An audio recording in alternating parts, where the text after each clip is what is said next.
एक महायोगी थे कबीर। कबीर एक महापुरुष थे।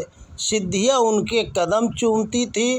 उन्होंने जनमानस में व्याप्त अवधारणाओं को ज्यों का त्यों नहीं मान लिया, बल्कि उन्हें जो मान्यता अच्छी और तर्कसंगत लगी उसका उन्होंने मंडन किया।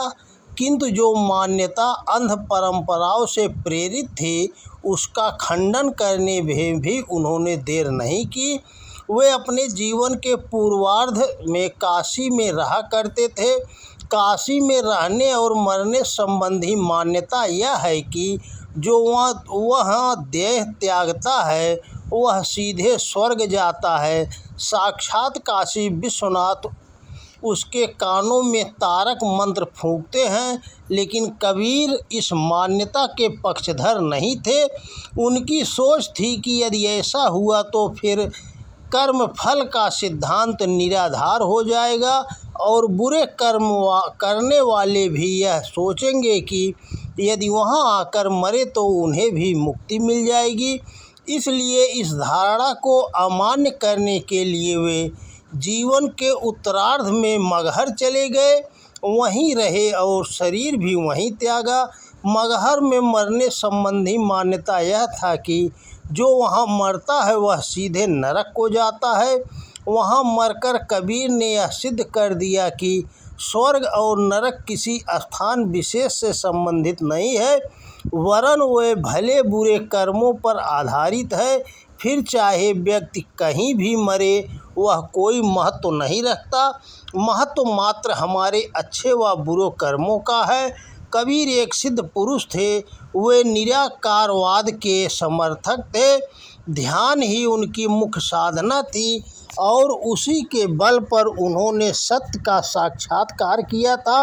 वे सविकल्प और निर्विकल्प दोनों तरह की समाधियां लगाया करते थे।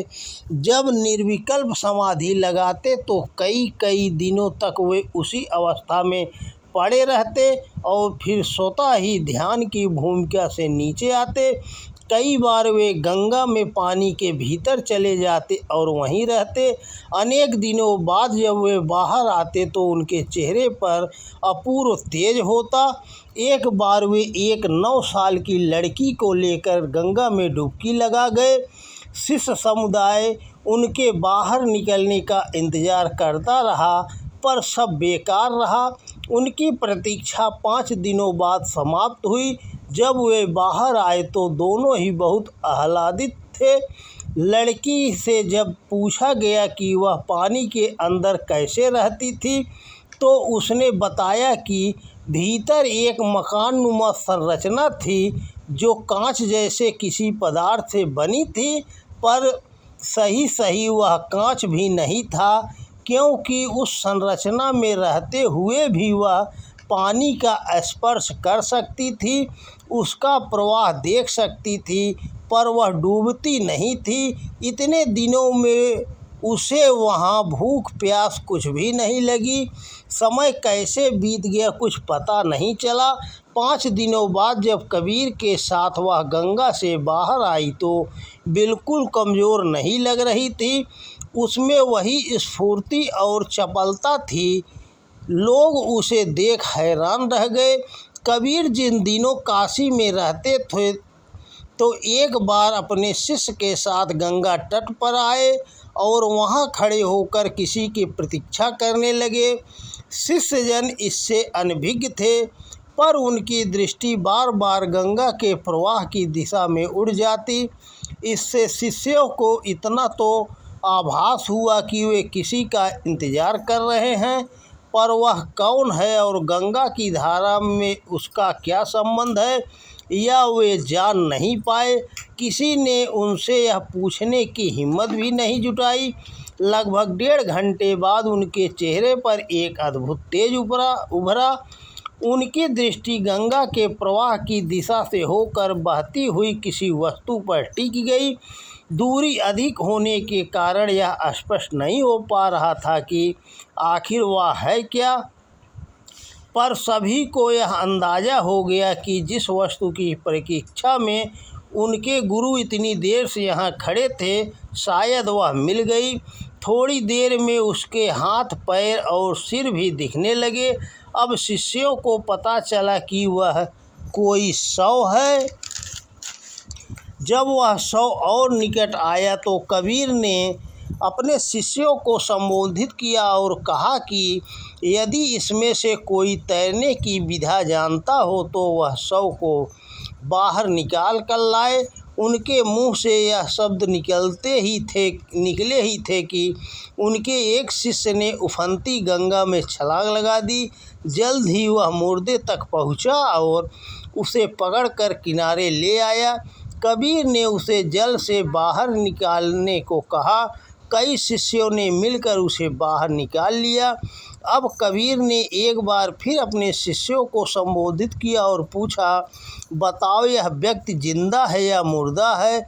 चूँकि उसके शरीर के सारे लक्षण निष्प्राण काया के से थे, इसलिए सबने एक स्वर में कहा, यह मुर्दा है बल्कि जिंदा है। यह एक योगी का शरीर है, परंतु उसने अपनी शिक्षा पूर्ण होने से पहले ही अपनी काया के द्वारा एक महाप्रयोग कर डाला।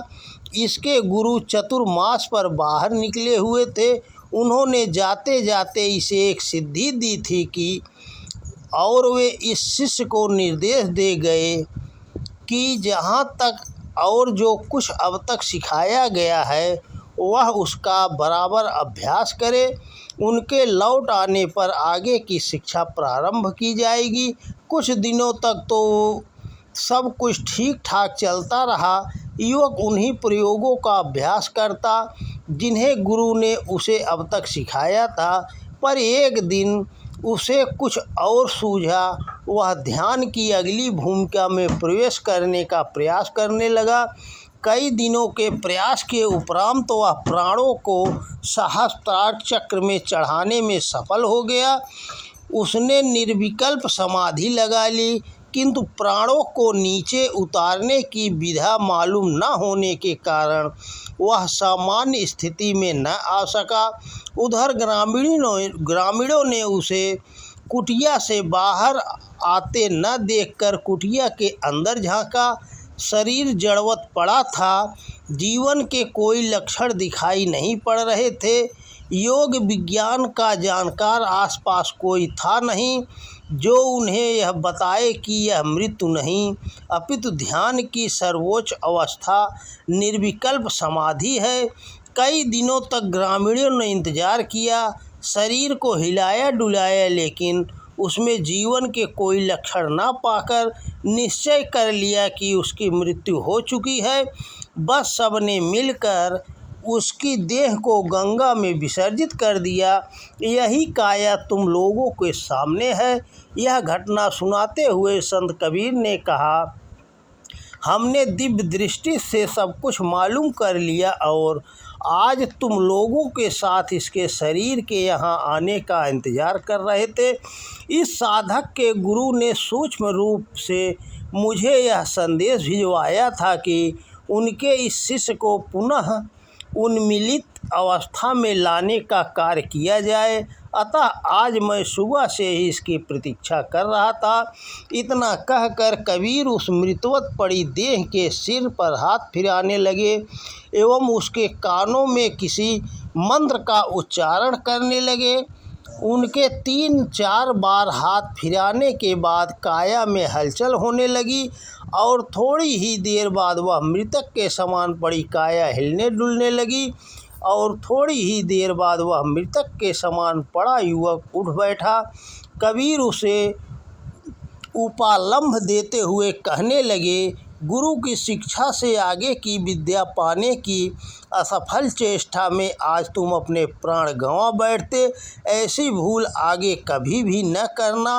अब तुम जाओ, तुम्हारे गुरु कुटिया में तुम्हारी राह देख रहे हैं। उन्हें सब कुछ ज्ञात हो चुका है, इसलिए वे अविचलित हैं। इतना कहकर कबीर अपने शिष्यों के साथ अपने आश्रम की ओर चल पड़े और वह युवक अपने गंतव्य की ओर। संत कबीर मात्र समाज सुधारक ही नहीं बल्कि एक उच्चतम कोटि के महायोगी थे, जिसका अनुमान इस घटना मात्र से लग जाता है। कबीर की स्वर्ग नरक के संबंध में जो मान्यता थी वह भी एकदम ठीक थी। उनके अनुसार कोई व्यक्ति यदि अच्छा कर्म करता है और दूसरों की निस्वार्थ सेवा सहायता करता है तो वह कभी भी रहे उसे स्वर्ग इसी जीवन में इसी धरती पर मिल जाता है। स्वर्ग के सुख और शांति पाने के लिए उसे कहीं अन्यत्र जाने या मरणोत्तर जीवन का इंतजार करने की आवश्यकता नहीं पड़ती। उसकी परिष्कृत मनोभूमि ही उसे स्वर्ग का अनुभव करा देती है। संत कबीर कहते थे कि इसी प्रकार बुरे कर्म का फल मनुष्य उपेक्षा, तिरस्कार, निंदा, आलोचना और सामाजिक बहिष्कार के रूप में इसी लोक में भोग लेता है। उनका कर्म फल संबंधी यह चिंतन सर्वथा प्रासंगिक है और रहेगा। दोस्तों नमस्कार। वीडियो पसंद आए तो ज़्यादा से ज़्यादा शेयर करें। जय श्री कृष्णा। राधे राधे।